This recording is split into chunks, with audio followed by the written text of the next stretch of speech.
Bicara soal ini saudara, bagaimana polisi menangani kasus teror bom di 3 sekolah internasional?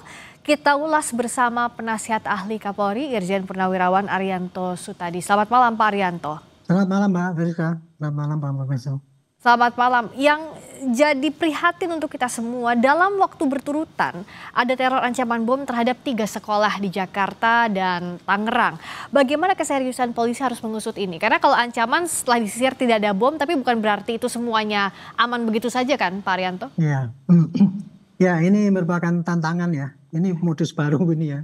Baru ada kejadian-kejadian seperti ini gitu. Tapi bagi saya ini malah ada untungnya kejadian kayak gini. Karena ini berarti sudah melatih ya kewaspadaan masyarakat untuk mau melaporkan sesuatu yang mengkhawatirkan gitu. Polisi itu ya kalau untuk bisa bertindak cepat, itu kita butuh kecepatan juga daripada warga yang lapor. Nah ini dengan adanya warga yang berani melapor, walaupun itu kelihatannya kan sepele ya, itu kan cuma ancaman pakai WA gitu kan. Itu kalau seandainya warga tidak waspada kan dia acuh aja gitu. Tapi begitu lapor kepada polisi, dan ini untuk polisinya juga untuk latihan juga. Saya dulu waktu dari Kapolda di Sulteng itu ya, itu kalau ada misalkan kayak gini, ditelepon ternyata di sana tidak ada, itu jangan marah, saya bilang itu. Itu untuk latihan aja, sama juga dengan sekarang ini. Itu ada ini kan ancaman nih, kita pakai standar, otomatis standarnya nggak bisa ecek-ecek itu. Jadi sesuai dengan kekuatan yang lengkap, dan kemudian prosedurnya betul, hati-hati, tidak sembrono. Itu perkara nanti kemudian tidak didapatkan ya nggak usah kecewa, itu petugas di lapangan biasanya gitu. Kadang-kadang kalau kita tidak bisa memberitahu pada anggota itu, nanti kemudian kalau di situ lagi kemudian ada laporan lagi ternyata nggak lagi, kemudian nanti belakangan ini dianggap tidak serius gitu kan.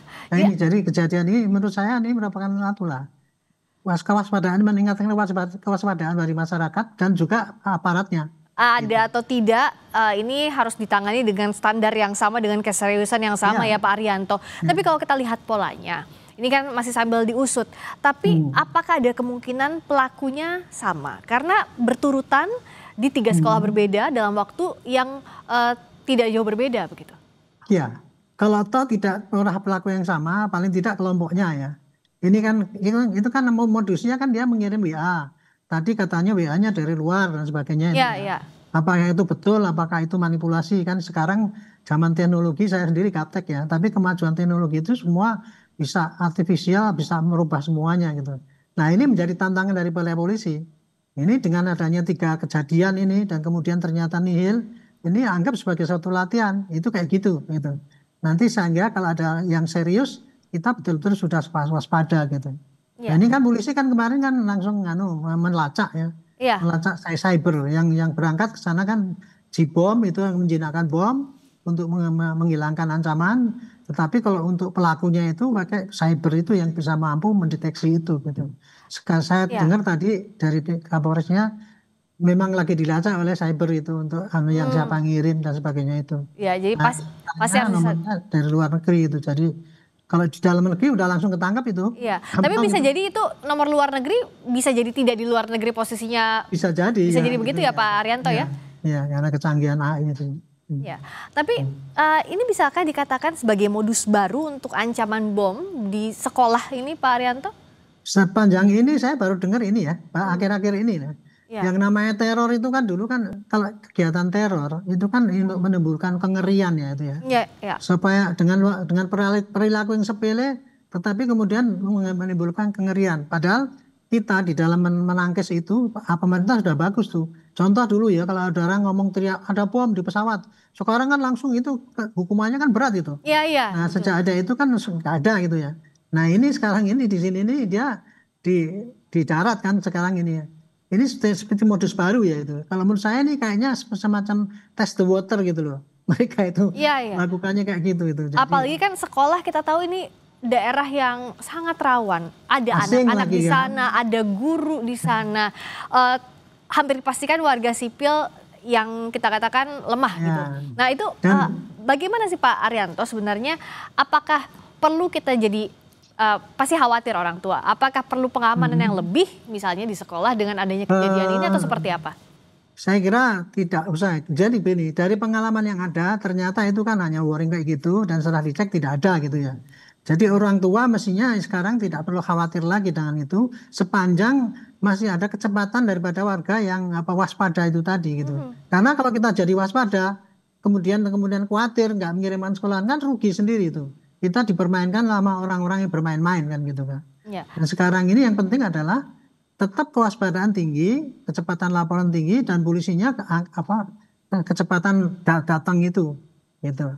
Karena tanpa ada kecepatan datang polisi kan orang masih was-was terus kan gitu kan. Iya. Tapi kalau sudah didatangi, dikatakan clear kan berarti sudah aman gitu. Tapi nggak usah dijadikan masalah sehingga itu menjadikan suatu kengerian. Itulah memang tujuan daripada pelaku itu kayak gitu, menimbulkan kengerian itu.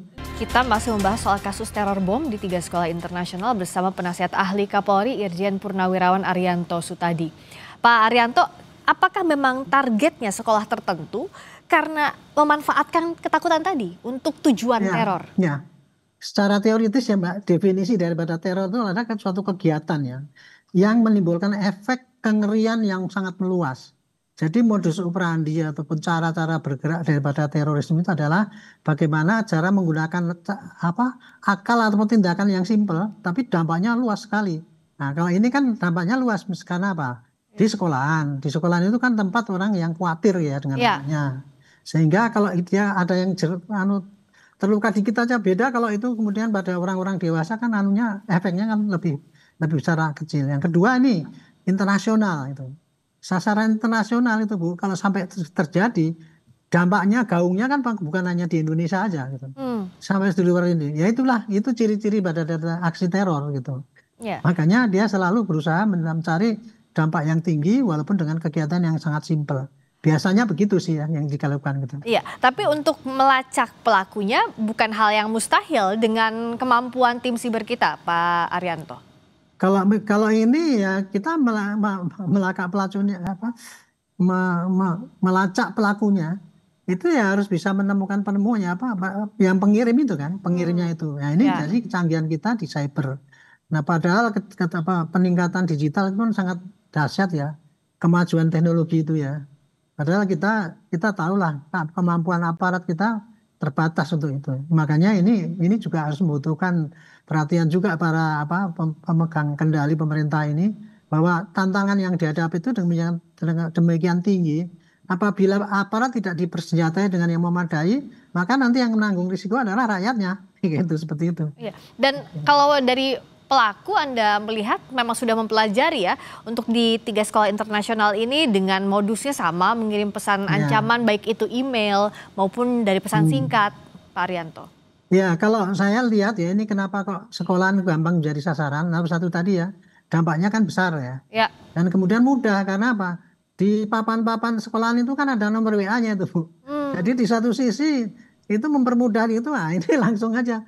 Dan itulah yang juga mempersulit kita melacaknya itu karena saya dengar tadi ya dari penyidik itu, dia itunya di papannya ada nomor WA-nya, kemudian dia mudah dijangkau begitu ya Pak. Iya. Nah, Pak Arianto, siapapun bisa melakukan, yang serius maupun orang yang main-main bisa melakukan. Dan sekarang apa yang harus dilakukan agar jangan sampai ada teror, ada atau tidaknya menambah ketakutan di sekolah-sekolah lain? Yang sekarang harusnya disampaikan pada publik ya. Kalau ada seperti itu, cepat dilaporkan saja supaya cepat ditindak oleh polisi sehingga tidak menimbulkan kengerian orang dalam waktu yang lama. Itu satu-satunya jalan untuk menangkis itu, nggak usah jangan menakut-nakuti masyarakat, tapi kecepatan kita tuh melapor ya. Karena dengan kecepatan itu maka itu langkah pertama untuk menyelamatkan daripada ancaman itu.